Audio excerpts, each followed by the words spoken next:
Assalamualaikum warahmatullahi wabarakatuh. Waalaikumsalam warahmatullahi wabarakatuh. Alhamdulillahirabbil alamin. Wassalatu wassalamu ala asrofil anbiya'i wal mursalin wa ala alihi washabihi ajmain. Amma. Segala puji bagi Allah Subhanahu wa taala yang telah memberikan kita nikmatnya iman dan Islam, dan dalam kesempatan kita kali ini kita dapat berkumpul di dalam gedung ini dengan aman dan sehat sejahtera.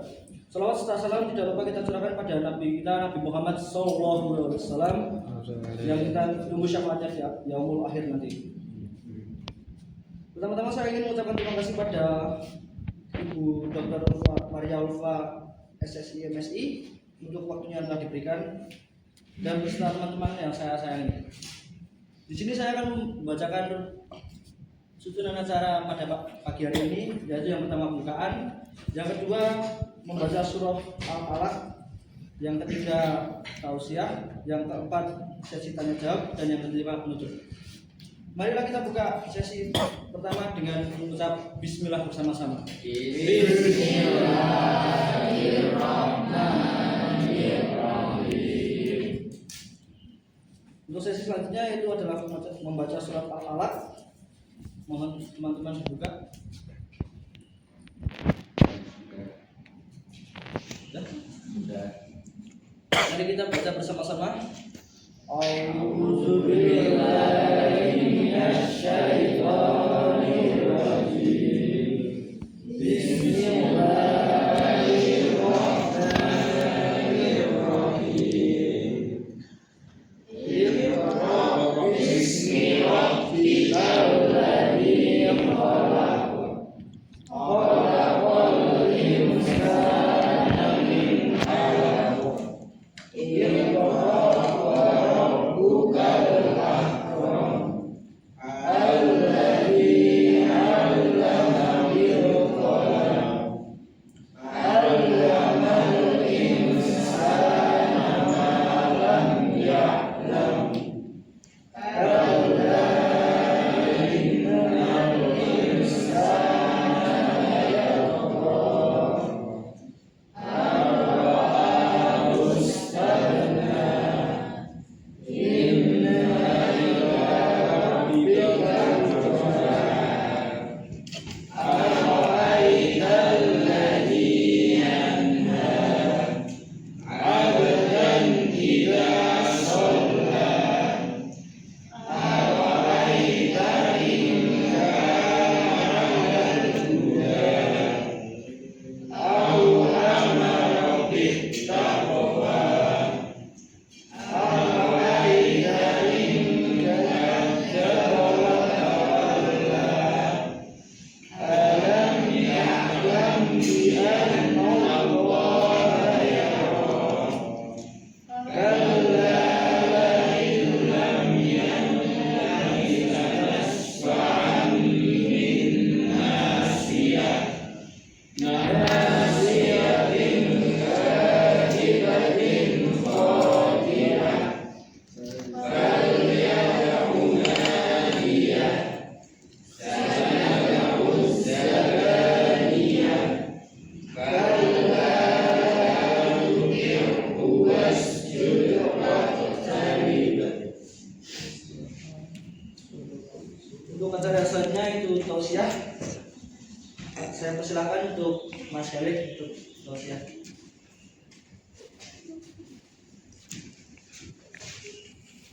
Teman-temanku sekalian, tema yang akan saya sampaikan pada kesempatan siang hari ini yaitu berjudul kontribusi Islam dalam pengembangan peradaban dunia.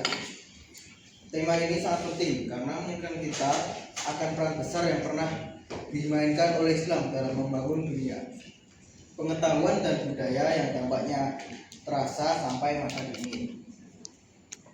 Tahu nggak sih kalau dulu Islam pernah berada di masa kejayaan, yaitu pada abad ke-8 sampai ke-14 Masehi. Umat Islam menjadi pelopor ilmu pengetahuan atau Islamic Golden Age yang disebut zaman keemasan Islam. Para muslim mengembangkan ilmu matematika, astronomi, kedokteran, kedokteran, filsafat, kimia, sastra, dan seni dengan sangat maju. Ada tokoh yang bernama Al-Khawarizmi yang biasa dikenal sebagai Bapak Aljabar.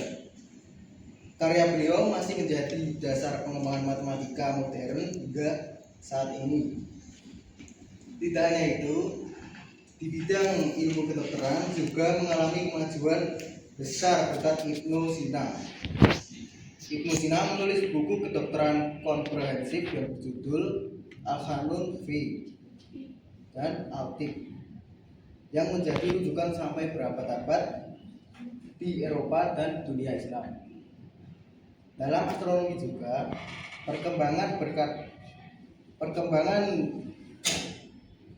ilmuwan seperti Al-Batani dan Al-Tusi, mereka merekonstruksi peta bintang dan kalender untuk meningkatkan navigasi dan pengamatan langit. Hal ini sangat membantu pelaut dan penjelajah dunia.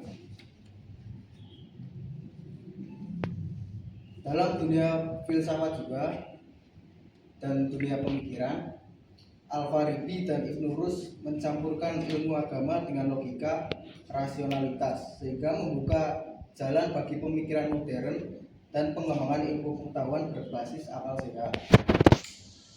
Teman-temanku yang dimuliakan Allah Subhanahu wa taala, Islam dalam pengembangan peradaban juga menerapkan nilai-nilai sosial dan moral dengan menekankan nilai keadilan, kejujuran, kerja keras, dan kepedulian sosial. Nilai-nilai ini menjadi fondasi masyarakat yang maju dan damai. Rasulullah Shallallahu Alaihi Wasallam bersabda, "Tuntutlah ilmu dari buayan sampai ke liang lahat." Hal ini menegaskan mencapai ilmu sepanjang usia kita. Dengan ilmu dan iman, kita membawa perubahan positif dan dalam masyarakat dan dunia. Di era modern ini, kita sebagai umat Islam wajib melanjutkan dakwah dan kontribusi yang telah ditorehkan para ilmuwan muslim terdahulu dengan cara seperti giat belajar, berinovasi, dan bekerja sama dalam peradaban dunia. Bayangkan jika kita mampu menggabungkan ilmu pengetahuan dengan akhlak Islam yang mulia, maka kita akan menjadi umat yang kuat, kreatif, dan penuh berkah. Insya Allah, kontribusi tersebut tidak hanya dirasakan di bidang ilmu, tapi juga dalam membina kehidupan sosial yang telah mengukir sejarah. Sekian tausiah yang dapat saya sampaikan pada kesempatan hari ini. Semoga Allah Subhanahu wa taala membantu kita agar selalu termotivasi dan istiqomah, mengembangkan diri dan berkontribusi untuk umat dan dunia, mengikuti jejak para ilmuwan dan ulama besar Islam yang telah mengukir sejarah. Wassalamualaikum warahmatullahi wabarakatuh. Waalaikumsalam warahmatullahi wabarakatuh. Ya, kami akan membuka sesi selanjutnya, yaitu adalah sesi tanya jawab, dan kita akan membuka 2 termin. Untuk termin pertama adalah 5 soal dan juga termin kedua 3 soal. Untuk termin pertama, silakan yang mau bertanya.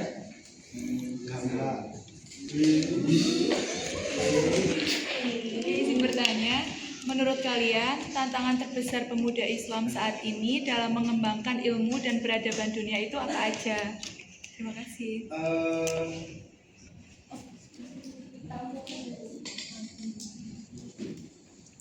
Oke, terus Robi.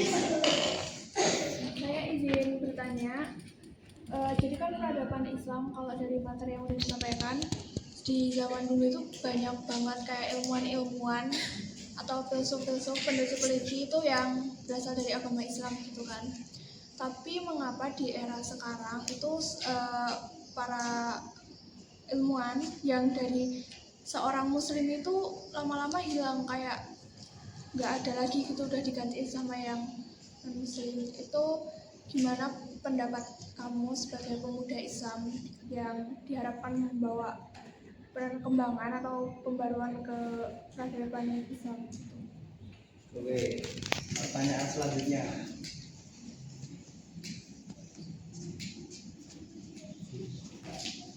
Fitri.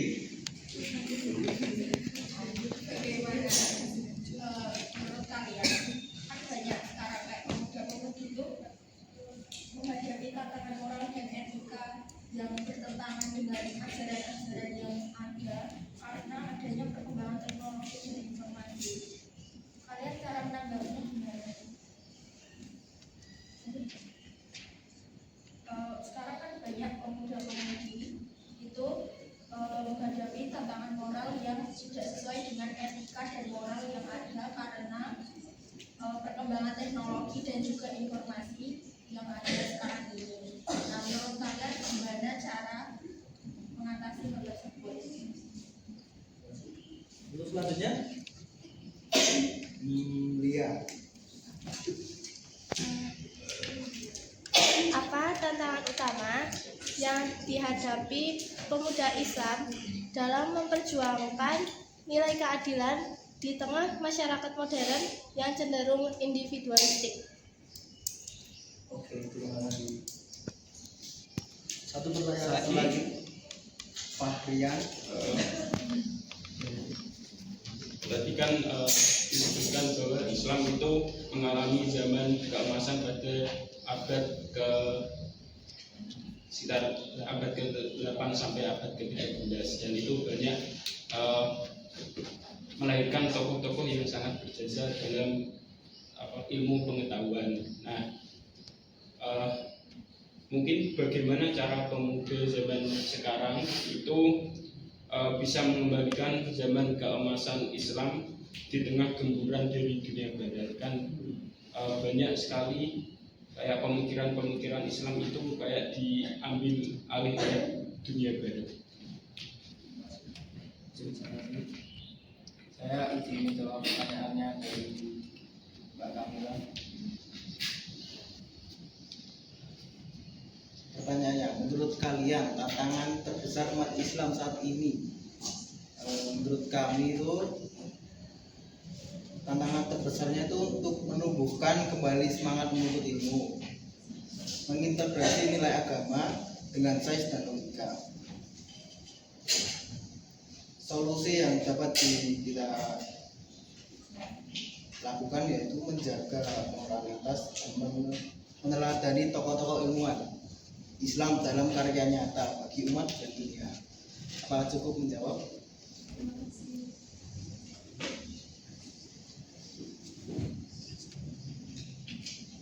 Ya, saya izin menjawab pertanyaan dari Mbak Rofiana. Jadi, kemunduran peradaban ilmiah Islam ini bukan karena ajaran Islam yang kurang mendukung ilmu, justru sebaliknya. Tantangan terbesarnya adalah bagaimana menghidupkan kembali budaya untuk inovasi dan integrasi nilai agama dengan sains, serta memberi ruang nyata bagi para peneliti muslim agar dapat berkarya secara global seperti pada masa kejayaan terdahulu. Apakah sudah menjawab?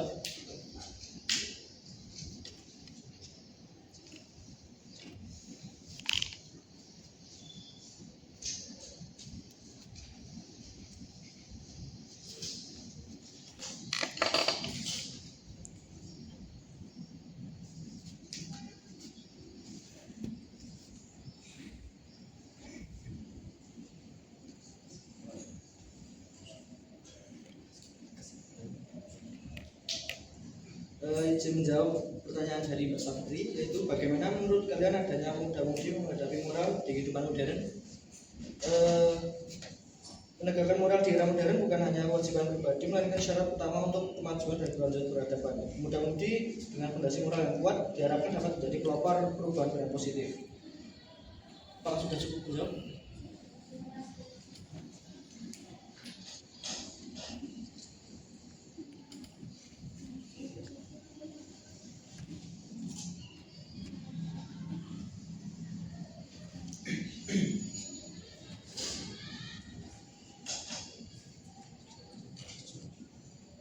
Izin menjawab pertanyaannya dia.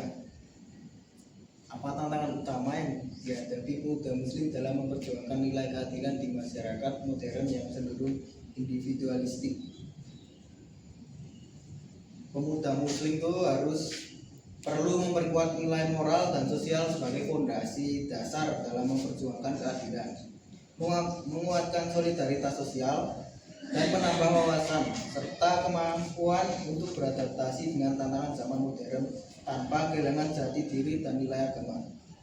Mereka harus menjadi agen perubahan yang menegakkan keadilan sebagai pilar utama masyarakat yang sejahtera dan bermartabat. Apakah sudah menjawab?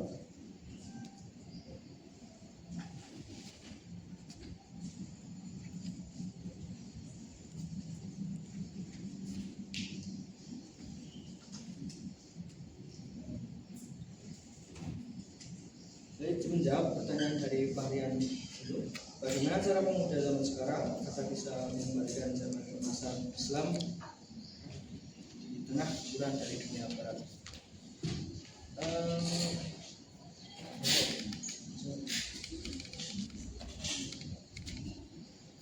Menurut saya untuk mengembalikan masa keemasan Islam di tengah guguran dunia barat, pemuda zaman sekarang perlu melakukan beberapa langkah yang berdasar pada nilai-nilai agama dan semangat menuntut ilmu yang tinggi, seperti yang ada pada zaman-zaman terdahulu. Apa sudah cukup? Ya, di sini kami akan membuka termin kedua dengan 3 pertanyaan. Apakah ada yang mau bertanya? Silakan Mas Hanif. Nah, tadi kan dijelaskan juga bahwa dulu peradaban Islam pernah mengalami zaman kejayaannya. Namun di masa globalisasi sekarang ini dikatakan bahwa negara-negara Barat itu lebih maju ya, lebih banyak yang maju dan juga terutama di bidang iptek ya. Padahal mereka tuh ya beberapa gitu tidak beragama ataupun ya agamanya sekuler gitu. Nah, namun ya dianggap lebih maju lah untuk di beberapa pihak. Nah, terus daripada yang sama kayak Islam gitu. Jadi yang negara barat itu lebih maju. Nah, tanggapan kalian bagaimana tentang hal tadi itu?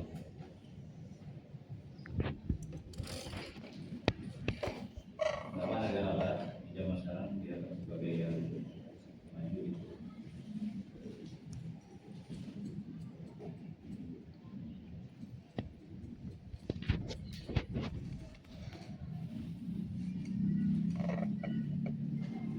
Ya, untuk pertanyaan selanjutnya, apa yang mau bertanya?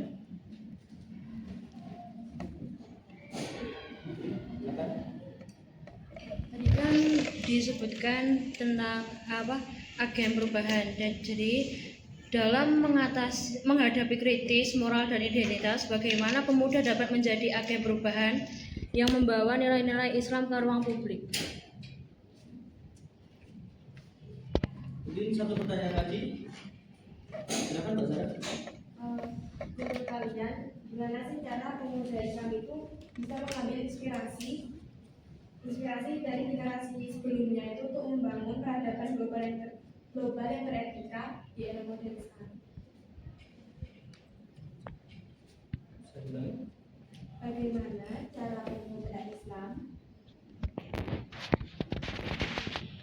dapat mengambil inspirasi dari generasi terdahulu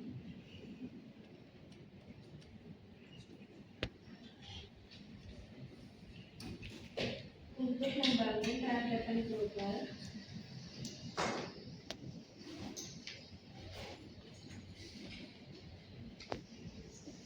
yang beretika di era modern sekarang?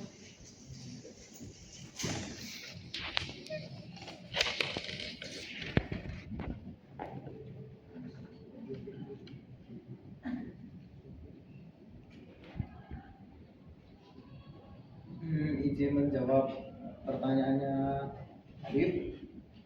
Tanggapan mengenai negara barat yang lebih maju di era sekarang.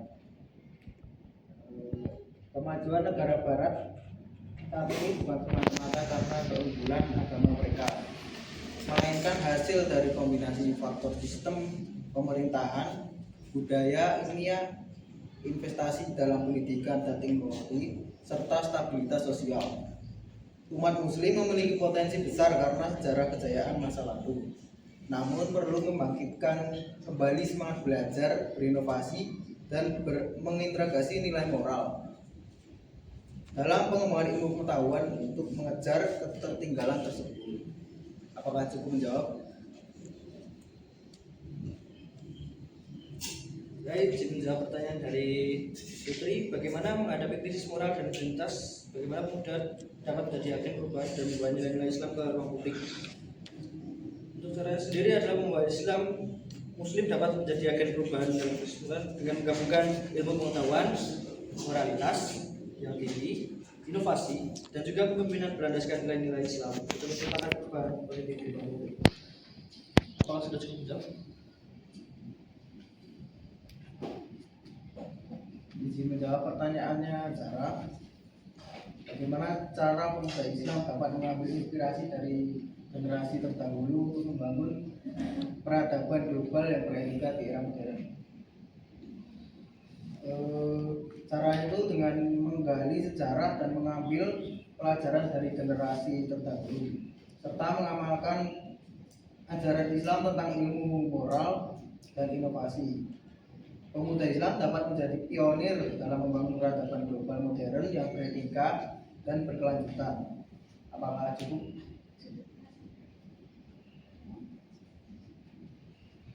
Dengan ini kami tutup acara sesi tanya jawab dan berlanjut ke sesi selanjutnya yaitu penutup. Sampailah kita sampai di penghujung acara ini. Terima kasih buat teman-teman dan juga Bu Ulfa yang telah mendengarkan kami. Dan bila ada salah kata kami mohon maaf. Wassalamualaikum warahmatullahi wabarakatuh. Waalaikumsalam warahmatullahi wabarakatuh.